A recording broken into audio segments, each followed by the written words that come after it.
챔스 합산 아닌가? 챔피언스 리그가 끝났어요. 예선이 끝났어요. 그죠? 뭐 대부분의 명문 팀들은 다 뭐 탈락을 하지 않을까 뭐 이랬었는데 이변은 거의 없었던 걸로. 그러니까 맨유가 유로파를 간 걸 제외하면 뭐 이변은 거의 없었던 걸로 그렇게 생각이 들고,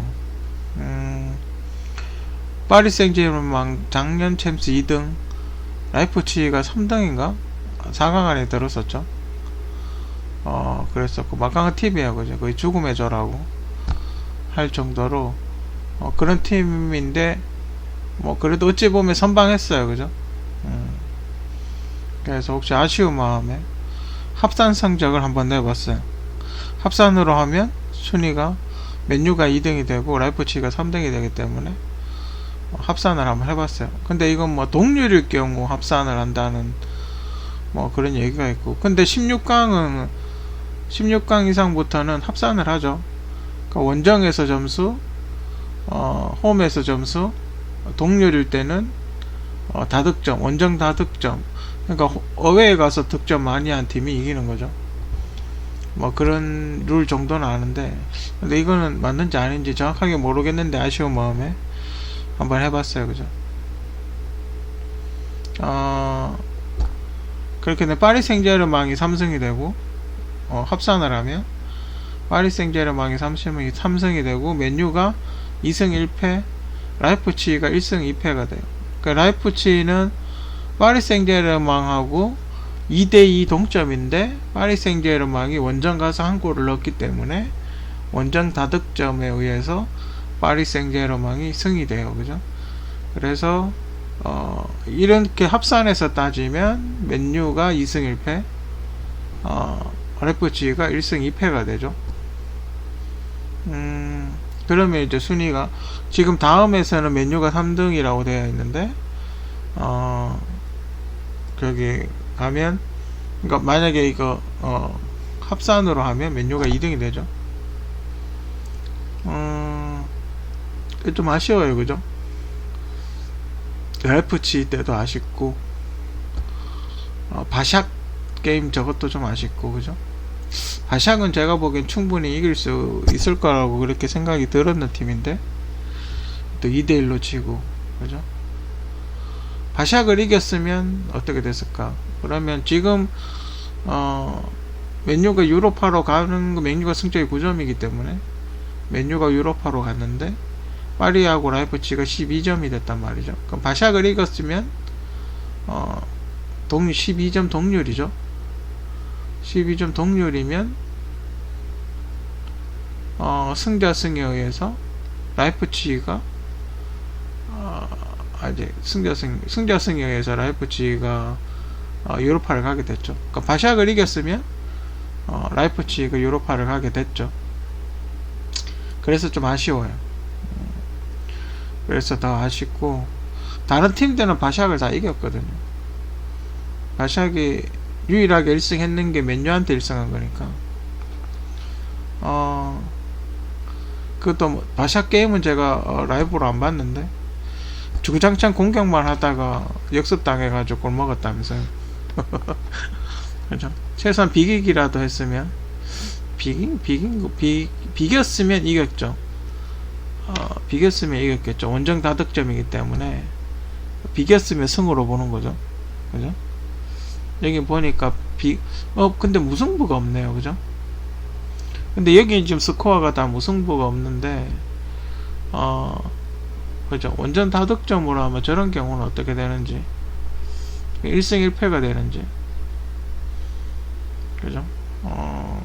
물론 이렇게 따질 때는 그러니까 동률일 경우 따질 때는 원정으로 따지겠죠. 그죠? 그럼 이제 맨유는 이제 선택을 해야 될 거예요. 그죠? 리그에 집중을 할 것인가, 유로파에 집중을 할 것인가. 그죠? 선택을 해야 돼요. 그죠?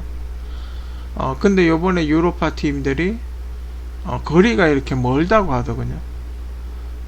굉장히 유럽 저 끝에, 거의 끝에서, 영국이니까 거의 끝에서 끝까지 이렇게 왔다 갔다 해야 되는 뭐 그런 일정이 생길 수도 있다고 그렇게 이야기를 하더군요. 굉장히 힘들어지겠죠, 그죠?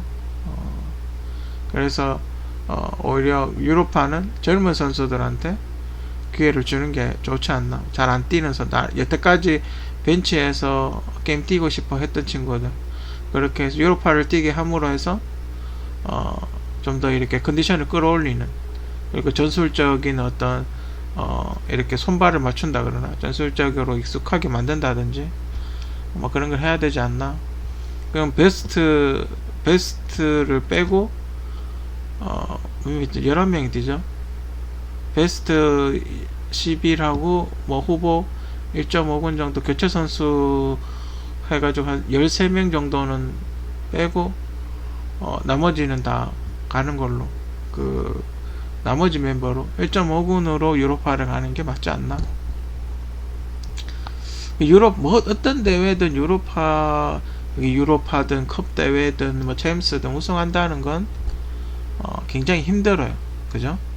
엄청난 분석, 제가 보기에는 이 소위 말하는 챔피언스 리그 축구판이 정말 어디 2차 대전, 3차 대전, 1차 대전, 2차 대전 같이 정보 수집, 뭐 선수들의 어떤 뭐 스파이라든지 뭐 공격을 어떻게, 방어는 어떻게, 뭐 하여튼 여러 가지 요건에 이렇게 전쟁하듯이 여러 가지 요건을 이렇게 함유를 하는 것 같아요. 이게 그 전쟁의 어떤 축소판 같은 그런 느낌? 그래서 물론 리그도 마찬가지지만 전쟁의 어떤 축소판 같은 느낌. 감독이 이제 장군이 되겠죠.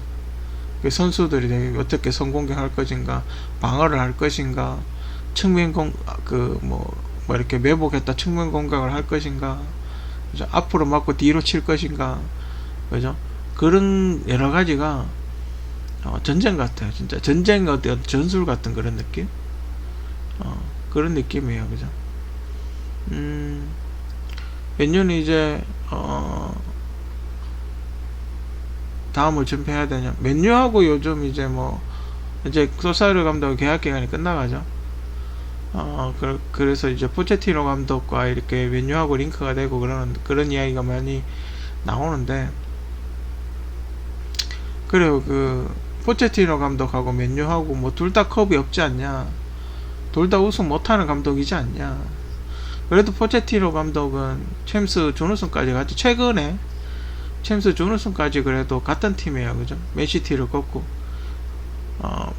그때 당시 뭐 최고의 팀이었던 맨시티를 꺾고 챔스 결승까지 갔어요, 그죠? 거기 뭐 스타 플레이 누가 했어요? 그때 케인도 부상으로 안 나왔는데, 그죠? 돈을 적게 쓰죠. 둘 다 만약에 포체티노 감독, 소사르 감독 둘 다 컵이 없어요, 그죠? 근데 포체티노 감독보다 소사르 감독이 돈을 훨씬 많이 썼죠, 그죠? 지금 소사르 감독 와서 선수 보강한 게 벌써 그 맥과이어 한 1,500억 들어갔죠. 완비사카에서 벌써 2,300억에 또 그 브루노 페르난데스 그럼 2,300억이죠. 그 반더백 선수 거의 3,000억 가까이 들어갔죠. 제임스 500억 들어갔죠. 거의 4,000억 가까이 썼어요. 선수 영입한다고 4,000억 가까이 썼어요. 근데 성적이 그래요. 컵이 하나도 없다는 거죠. 근데 포체티노 감독은 그거보다 적게 썼다는 거죠. 그거보다 돈을 훨씬 적게 쓰고, 물론 그 구단주가 약간 짠돌이라고 뭐 그렇게 이야기를 하긴 하던데, 뭐 어쨌든 간에 없는 살림에 없는 선수에, 그죠?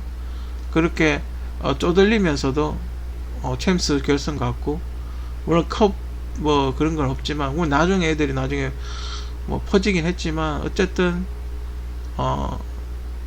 어떤 결과물, 지금 맨유 성적보다 훨씬 좋은 결과물을 만들어냈어요, 그죠? 그렇기 때문에 포체티노를 더 높게 치는 거예요, 그죠? 물론 지단 감독 같이 그렇게 여러 번 우승하고 뭐 그런 건 있죠. 요즘 바르셀로나라든지 레알도 좀 안 좋죠. 가장 많이 우승한 거 레알이긴 하죠, 그죠? 그렇긴 하지만 요즘 뭐 예전 같진 않아요, 그죠? 계속 줄부상이고, 그죠? 챔스도 뭐 강탈하는 게 탈락하는 게 아니냐 뭐 이런 소리 들을 정도의 어떤 실력을 보여주고 있어요. 그죠? 근데 제가 본 바에 어떤 여러 가지 이렇게 축구 리그를 쭉 보니까 라리가 쪽은 뭔가 이렇게 기본기가 좀 잘 돼 있는 것 같아요. 기술도 기술이고 뭐 여러 가지도 있는데 라리가 쪽은 기본기를 굉장히 잘 갈고 닦는 것 같아요. 그러니까 맨유 선수들 이렇게 보면 1대1 찬스에서도 골을 못 넣거든요. 엉뚱한 데 차고 막 이런 때가 간혹 있어요. 야, 프로 선수가 저 정도도 못 넣으면 어떡하냐. 그런 찬스를 수도 없이 날려요. 그러니까 그런 찬스가 자주 안 나는데, 그런 찬스를 수도 없이 날려. 저 정도는 넣어줘야 되는데 싶은 골도 날려버리거든요. 근데 라리가나 다른 팀을 이렇게 보면 그런 찬스가 오면 꼭 넣어요. 그죠? 그런 게 좀 있는 것 같아요. 그죠? 그리고 이게 센터링을 올리면 정말 이렇게 자로잰 듯한 그런 패스, 자로잰 듯한 그런 패스가 굉장히, 옛날에 맨유는 그랬었거든요.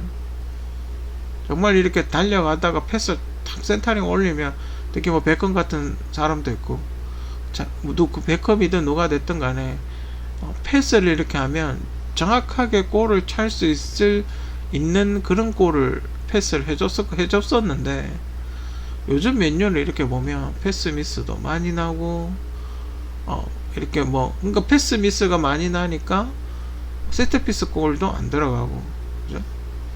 센터링도 위로 올리는 공도 그저 그렇고, 그죠? 정확하게 머리에 딱 떨어지는 공이 없죠. 전체적으로 좀 보면 실수가 많아요. 맨유가 전체적으로 이렇게 보면, 물론 그게 하루아침에 그런 선수가 안 되겠죠. 그죠? 연습을 많이 해야 되겠죠. 그리고 상대방이 팀이 수비가 또 방해를 하고 이러니까 그런 게 쉽지는 않는 건 알겠는데, 그래도 한 단계 성장을 하려면 좀 이렇게 해줘야 되지 않나.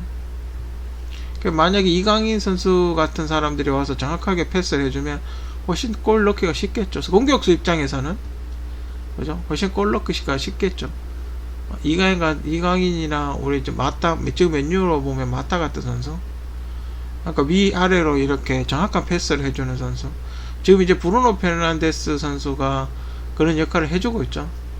해주고 있는데, 워낙 지금 득점이 안 나니까 자기가 오히려 패스보다는 자기가 오히려 골을 넣으려고 하다 보니까 뭔가 좀 안 맞죠.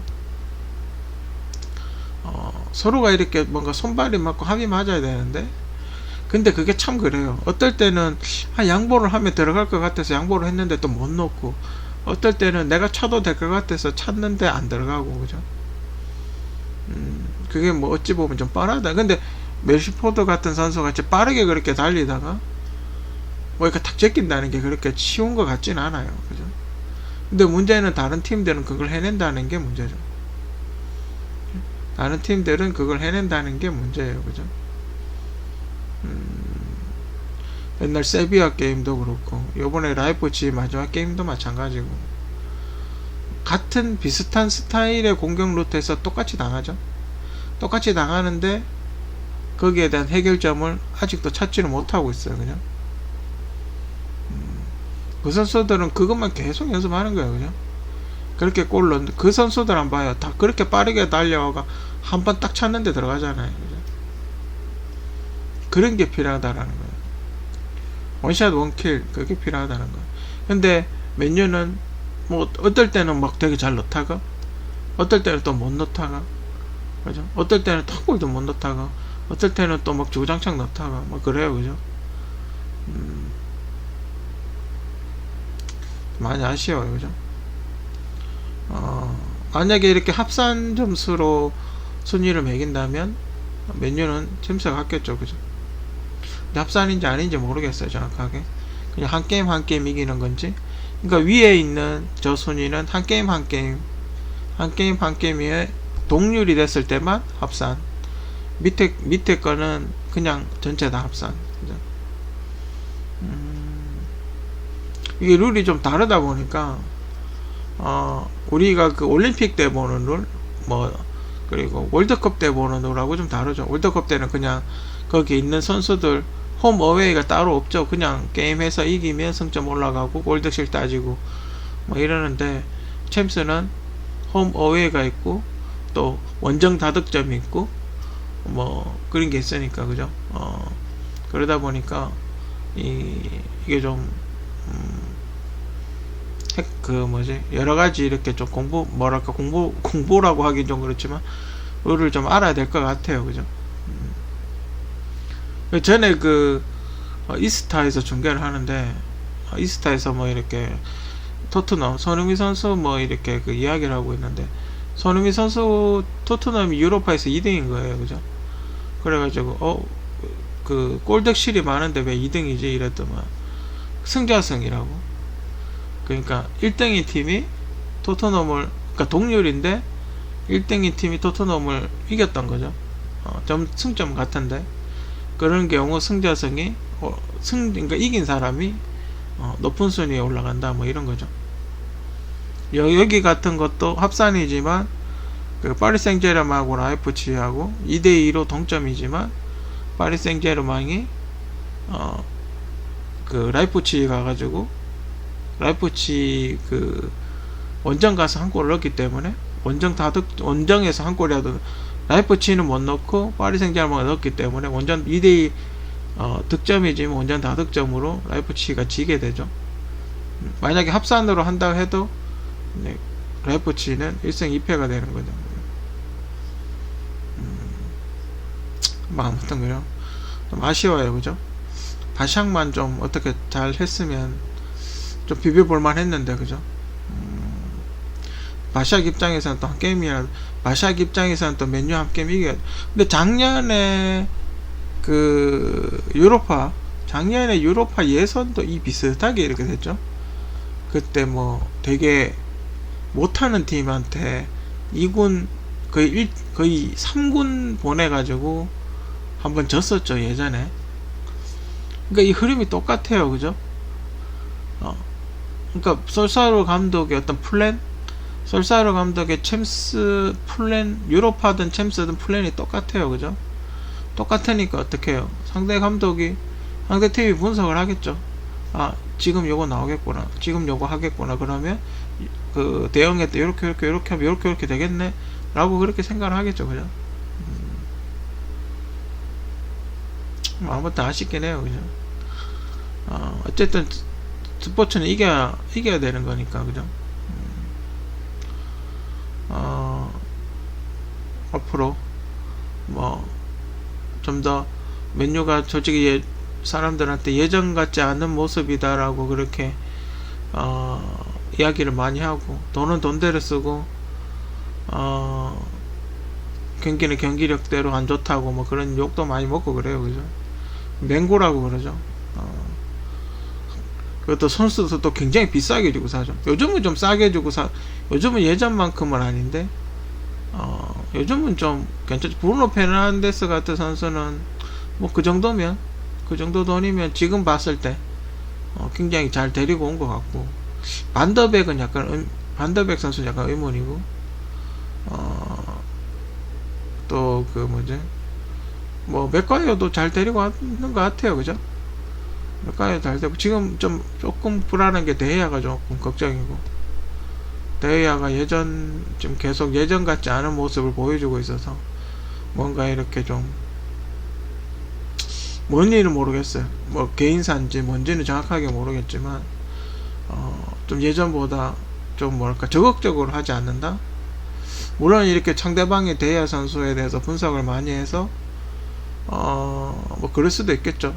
데헤아 선수 스타일을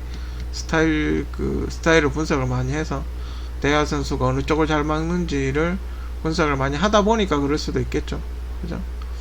데헤아 선수가 조금 부진한 거, 좀 4년 동안 조금 예전 같지 않은 모습을 보여준다는 거. 근데 또 그런 건 있어요. 라인을 좀 많이 올려서 공격적으로 많이 하다 보니까 예전에는, 그러니까 무리뉴 감독 시절에는 라인을 내렸단 말이죠. 선수비 후역습 같은 걸 되게 많이 했단 말이죠. 그런데 소사르 감독은 공격적이다 보니까 라인을 많이 올리죠, 위쪽으로. 그러다 보니까 골키퍼하고 센터백 사이가 멀죠. 그죠? 골키퍼하고 센터백 사이가 거리가 멀어서 오히려 골을 많이 먹는 게 아닌가, 뭐 그런 생각도 있어요. 그러니까 미리 와서 자리를 잡는 게 아니라 뛰어와서, 발이 느린데 뛰어와서 자리를 잡다 보니까 공간이 많이 노출이 되는 거죠. 그러다 보니까 공격수한테 유리한 게 아닌가. 근데 그런 것도 좀 있고, 데야 선수 자체도 최근에 실수를 가장 많이 한다고 그렇게 이야기가 나오고 있긴 해요. 그죠? 데야 선수가 조금 더 옛날 뭐 지금 전성기가 아닌 건지, 아니면 뭐 이제 체력적으로 힘든 건지, 아니면 게임을 너무 많이 뛰다 보니까 여기저기 잠부상이 있는 건지, 그건 아니면 집중력이 어디서 떨어진 건지 정확하게 모르겠지만, 원인이 정확하게 모르겠지만 어쨌든 좀 그랬긴 해요. 그죠? 조금 더 분발했으면 좋겠어요. 그죠? 옛날에 멋진 모습, 근데 가끔 보면 멋진 모습 보여주긴 해요. 그죠? 대야 선수 선방 아니었으면 5대0 6대0으로 질 수도 있는 게임도 뭐 수두룩하긴 해요. 그죠? 아무튼 챔스 합산 아닌가? 합산이었으면 좋겠어요. 그죠? 메뉴가 챔스 갈 수 있게 합산이었으면 좋겠어요.